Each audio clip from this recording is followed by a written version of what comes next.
आज की कहानी। सबक। सुबह के 10 बज चुके थे तभी वहाँ नेहा कपड़ों का ढेर लगाकर रखती है। उसी समय संध्या भी गंदे कपड़ों की गट्ठी लेकर आ जाती है। अरे नेहा, तूने कपड़ों का ढेर क्यों लगाकर रखा है? आज मुझे कपड़े मशीन में लगाने हैं, ये संध्या अपनी देवरानी नेहा से कहती है। तभी नेहा कहती है, भाभी आज तो आपको खाना बनाना है, तो गंदे कपड़े लेकर क्यों आ गई हो? आपको खाना बनाने में देर हो जाएगी। तब वह कहती है, दीदी हमने 3 दिन से कपड़ों की धुलाई नहीं की है, तो कपड़े ज़्यादा ही हो गए हैं। एक दिन बिट्टू की पेरेंट्स मीटिंग में चली गई और कल मेरी तबीयत ठीक नहीं थी, तो आज धुलने आई हूँ। तब नेहा कहती है, भाभी आपके देवर को तो वाइट शर्ट ही पहनना है, मेरे लाइट कलर के कपड़े भी धुलने हैं, इसलिए अभी मैं ही मशीन लगा रही हूँ। मेरे कपड़े ज़्यादा गंदे नहीं हैं, इसलिए मुझे धुलने दो और आप बाद में धुल लेना। तब वो कहती है, ऐसे कैसे मान जाऊँ तेरी बात, मुझे खाना भी बनाना है, पहले मैं धुल लूँ फिर बाद में तू धुल लेना। तो नेहा कहती है, अच्छा है, जेठानी की बात मानते रहो। और वह बड़बड़ाते हुए कहती है, साथ रहने के यही नुकसान है, हमेशा जेठानी के सामने ही जी हजूरी करो। और संध्या कपड़े धुलकर खाना बनाने लगती है। अब जैसे तैसे खाना का काम निपटाकर कपड़े धुले हुए संध्या कपड़ों की तह लगाती है तो देखती मम्मी जी के कपड़े तो नेहा ने धुले ही नहीं हैं। तो वह आवाज़ लगाती है, नेहा, ओ नेहा। तब नेहा, हाँ भाभी, क्यों बुला रही हो? तब वह उससे पूछती है, क्यों नेहा, जब आज तेरी कपड़े धुलने की पारी थी तो मम्मी जी के कपड़े क्यों नहीं धुले? तब वह कहती है, अरे भाभी, मुझे केवल वाइट और लाइट कलर के ही कपड़े धुलने थे, मुझे लगा आपने मम्मी जी के धुलने में ले लिए होंगे, इसलिए बाथरूम में नहीं देखा। पर संध्या कहती है, मैं बड़ी हूँ तो क्या, मैं ही सब काम की सूची और तू छोटी बनकर बच जाए। तब नेहा बोली, भाभी मैं भी तो आपके हिस्से के काम करती हूँ, भाभी तुम धुल दो ना। तब वो कहती है, ठीक है, मैं धुल दूंगी। तब नेहा कहती है, भाभी धुल दो, मैं भी तो कल खाना दोनों समय बनाई थी, कल मेरे हिस्से का काम भी कर देना। कल क्यों? जब जरूरी होगी तब करूँगी, नहीं तो जानबूझकर काम न करो और मुझ पर भार डाल दो। ये बात कहते उसकी सास शकुंतला जी सुन लेती हैं। तब वो चिल्लाकर बोली, अरे बहुओं, क्या हो गया है? तुम दोनों में क्यों बहस हो रही है? तब वो दोनों कहती हैं, चलो माँ जी बुला रही हैं। तब संध्या कहती है, हाँ हाँ, मैंने भी सुन लिया, मुझे बताने की ज़रूरत नहीं है। दोनों को बुलाकर शकुंतला जी कहती हैं, तुम लोग रोज रोज क्यों बहस करने लगती हो? घर के बाहर आवाज़ जाती होगी, तुम लोग मिल कर नहीं रह सकती? हाँ मम्मी जी, देखो ना नेहा मुझे कुछ समझती ही नहीं है। तो नेहा कहती, मम्मी जी, क्या मैं दिन भर भाभी की सुनती रहूं? तो तुम क्या चाहती हो? शकुंतला जी परेशान होकर पूछती हैं। फिर दोनों बोलती हैं, हाँ मम्मी जी, हमें बस 2 कमरे दे दो।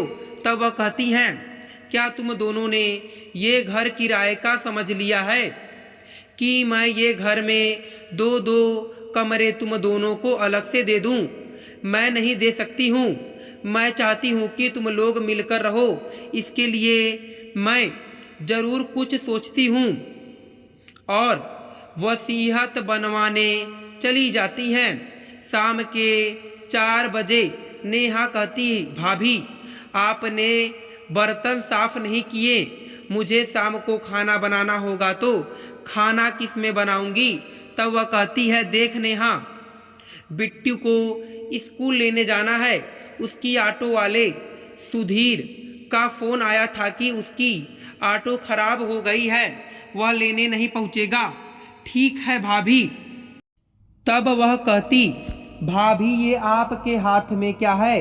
वह कहती, ये मेरे हाथ में राशन का थैला है। मुझे राशन का सामान लेने बाजार जाना भी था, तो मैं लौटते हुए ले आऊँगी। तब नेहा कहती, भाभी आप राशन का सामान लेने जा रही हो तो मेरे लिए कुछ सामान ले आना। तब वह कहती, हाँ हाँ, तू मुझे लिस्ट दे, मैं देख लूँगी। 1 से 1.5 घंटे में बाजार से लौटती है तो नेहा आराम से बैठकर मोबाइल चला रही होती है। तब उसे आता देख नेहा कहती, अरे भाभी आ गई, आप मेरा सामान ले आई आप। और वह राशन का थैला देखने लगती है। तब वो थैला देखकर बोली, ये क्या भाभी, मेरे वाले बिस्कुट तो है ही नहीं, नहीं मेरे फेवरेट नमकीन लाई हो। तब संध्या कहती, अरे नेहा, जो बिस्कुट सब खाते हैं वो खाओ ना, और नमकीन भी घर पर बना है, उसे खाओ, फालतू का क्यों खर्च बढ़ाना, मुझे हिसाब रखना पड़ता है। तब इतना सुनकर नेहा कहती, क्या भाभी मेरे खाने पीने के सामान पर रोक टोक लगाओगी? इससे अच्छा है कि अलग रहना ही सही है, कम से कम अपने मन का खाओ पियो। उसी समय शकुंतला जी आ जाती हैं तो नेहा कहती, देखो ना मम्मी जी, भाभी को मैंने बिस्कुट और नमकीन लाने कहा था और वो नहीं लाई, ये कोई बात हुई? तब संध्या भी कहती, मम्मी जी, नेहा के लिखे बिस्कुट इतने महंगे आ रहे थे कि अपने यहाँ जो बिस्कुट रखे हैं वो 1 महीने आ जाएं। जो सब खाते हैं वो बिस्कुट नेहा को खाने चाहिए कि नहीं? तो शकुंतला जी कहती, ये सब बातें छोड़ो, मुझे बैठने दो। फिर बैठकर वो बताती हैं, ये देखो मैंने वसीयत बनवा ली है, इसमें लिखा है ये घर मेरे नाम पर है, जो यहाँ रहेगा वो उसका घर होगा, जिसे अलग रहना है वो अलग रहे, मैं कोई घर का बंटवारा नहीं करने वाली। मेरे पास जो रहेगा मुझे तीनों समय का नाश्ता देगा, कपड़े धुलेगा और घर की बाकी जिम्मेदारी पूरी निभाएगा। मकान में रहो। तब नेहा कहती, बस 2 कमरे ही दे दो, मांग रहे हैं, दोनों को जाना हो तो जाओ अलग किराए के।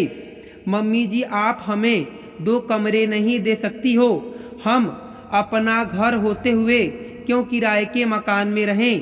तब उसकी सास कहती हैं, कोई अलग कमरा नहीं देने वाली, जिसे परेशानी हो वो घर से निकल सकता है, कम से कम रोज रोज का झगड़ा तो नहीं होगा।